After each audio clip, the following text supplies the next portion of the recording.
let's look across at what's the impact of tariff if they are continued for a medium-term perspective or if large part of it gets unwind in the near term. US will be the biggest sufferer as per me, but somewhere down the line, largely it will affect all other economies. India also, we will see some more on the growth. So in this current scenario, how do you see interest rate cycle in the US and in India playing out? They are giving significant positive support to growth. They believe at this point of time that inflation is significantly under control.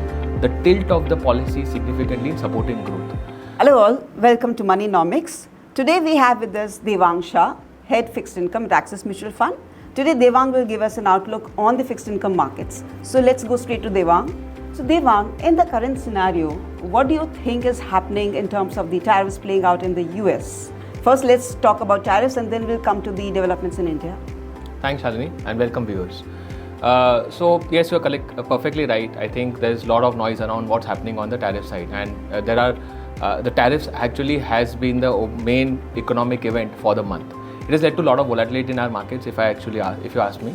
But let's look across at what's the impact of tariff if they are continued for a medium-term perspective or if large part of it gets unwind in the near term. Our perspective is somewhere down the line, if it continues on the medium term, it is definitely a significant mar on economic growth everywhere. US will be the biggest sufferer as per me, but somewhere down the line, largely it will affect all other economies. India also, we will see some mar on the growth because it leads to a dent on the consumer sentiment. It somewhere down the line leads to a delay in capex, and it can lead to some bit of external growth getting impacted. All of this will impact the growth cycle for India. Our perspective is that growth, which RBI is projecting at this point of time for the year at around 6.5%, it can go as low as around 6%. Other economic developments for the month, I think, the major was the monetary policy announcement. Obviously, we have seen RBI being very, very dovish in the monetary policy. They've done a 25 basis rate cut. There was a unanimous change in your stance where they have moved from a status quo to accommodative.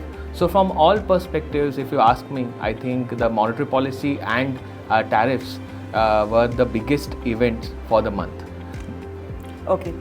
So you spoke about how growth will slow down, not only for India, also for US. What could really be, diversion from this? So if the tariffs are stopped completely, the negotiations work out, do you think growth will still stall to some extent for the countries? So see, our perspective is, first of all, if this tariff negotiations work well and somewhere down the line a large part of it that gets reversed in the near term, I don't see a significant hit to India growth. Okay, I think US has already started showing, if you look at the high frequency indicators there, they already started showing some bit of slowdown. You look at yesterday's CPI data which got released. I think it showed that we were all fearing about the tariff implementation leading to higher CPI now. Obviously, it's just too early days of tariff implementation, but US CPI started to slow down. Secondly, let's look at now, come back to India. When we look across at India macroeconomic indicators, I think the near term, the next 3-6 months of inflation prints will all be below 4. I'll not be surprised if this month's CPI print, which gets released in a couple of days, might be actually below 4% and closer to 3.5%.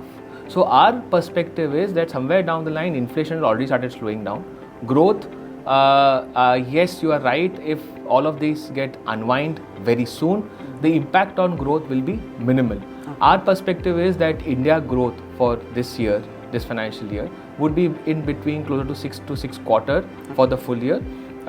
If for some reasons the tariff continues the way it is, I think the growth can take a mar of 0.3 to 0.5% additional, and is there a possibility that India growth falls below 6%. Okay.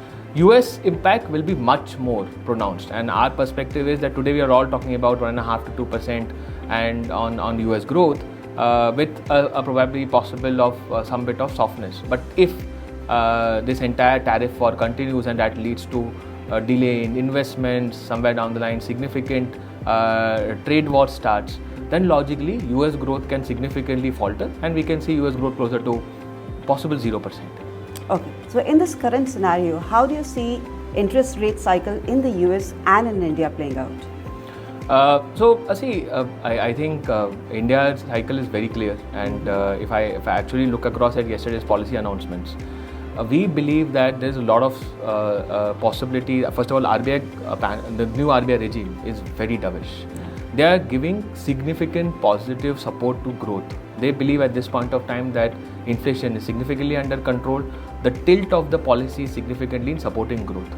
And when we look across at all the macro parameters, I think when we look from the lens of central banker, what they look across is three parameters, which is one is growth, one is inflation, and third is external sector. Growth is weaker, inflation is under control, and external sector might see some volatility, but they are okay with rupee, what is called a staggered rupee depreciation. So our perspective is that at this point of time, looking at the macro environment where growth is slowing down and inflation under control, RBI can deliver. They have already delivered 50 basis of rate cuts. They can deliver an additional 25 to 50 basis of rate cuts. Okay. If for some reasons the tariff implementation continues the way it is and there is a further mark on growth, we can see the rate cut cycle to be slightly more deeper. That was not our base case. Our base case was that we would see a shallow rate cut cycle, but because of this tariff implementation, there is a possibility that rate cuts can be further than the 25-50 odd basis. When it comes to Fed, our perspective is that at this moment, definitely the Fed also, the Fed members would be looking at the impact on growth. They would also want to assess the impact on inflation.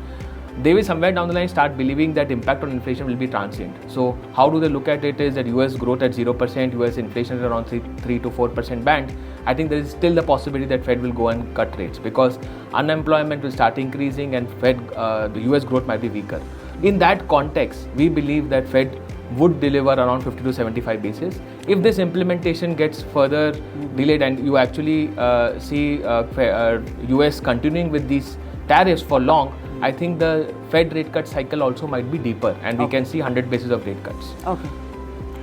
Devang, what about liquidity? I think you were talking about close to 8 lakh crore of liquidity infusion by the RBI in the last few months. Right. How do you see liquidity playing out?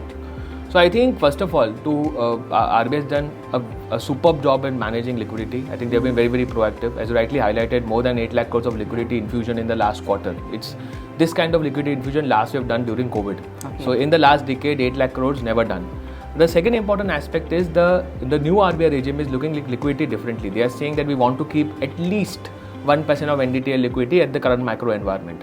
Where it is weaker growth, they want to have effective monetary policy transmission. The thought process of RBI is very, very clear to keep liquidity positive. With that context, I think the liquidity will continue to remain positive in the near term. I think for the next 6 months when we have projected liquidity should be between 1 to 1.5% of NDTL positive, which in numeric terms will be upwards of 2.5 to 3 trillion. RBI's dividend will be another big boost for the liquidity, and we believe that will lead to liquidity going to probably close to 3 to 3.5 trillion positive in the next 3 to 6 months. So Devang, in this current scenario, what is your advice to investors? How should they look at fixed income funds? So in the current market environment where we all now expect RBI to deliver rate cuts, as I also mentioned that RBI is going to keep liquidity positive and we anticipate liquidity to be upwards of 1 to 1.5% of NDTL in the next 3 to 6 months. I think it augurs well for fixed income markets. It is also important to assess at this point of time, there is a lot of uncertainty on the global front and somewhere down the line, markets are going to remain volatile. In this kind of market scenario, fixed income offers you a lot of stability. So from that perspective, I would urge all investors to have a slightly higher allocation towards debt at this point of time. It is also important to assess which categories they should invest into. See, we have already seen from the peak, I think bond markets have significantly rallied. Like I think last year at this point of time, 10-year yields were at closer to 715. Currently, they are trading at closer to 640. So we have seen around 60 basis of rally already. We believe in the current environment with the beginning of the rate cut cycle and easy liquidity that yes, there is more rally possible around 50 to 20 basis across the curve. And in this context, we are advising clients to invest in short to medium term funds. They can have some tactical allocations to gilt funds. Another important category, I think, which makes a lot of sense for investors at this point of time is the income advantage category. This is another category which investors can look at who are looking at 2-year investment horizon and a good tax optimal solution. Okay. So I think that was quite an enriching session with you, Devang, and I always believe that your views are quite exciting and interesting. And you mentioned that these are good times for bond investors. So thank you so much for giving your views today to us, and thank you to all our investors.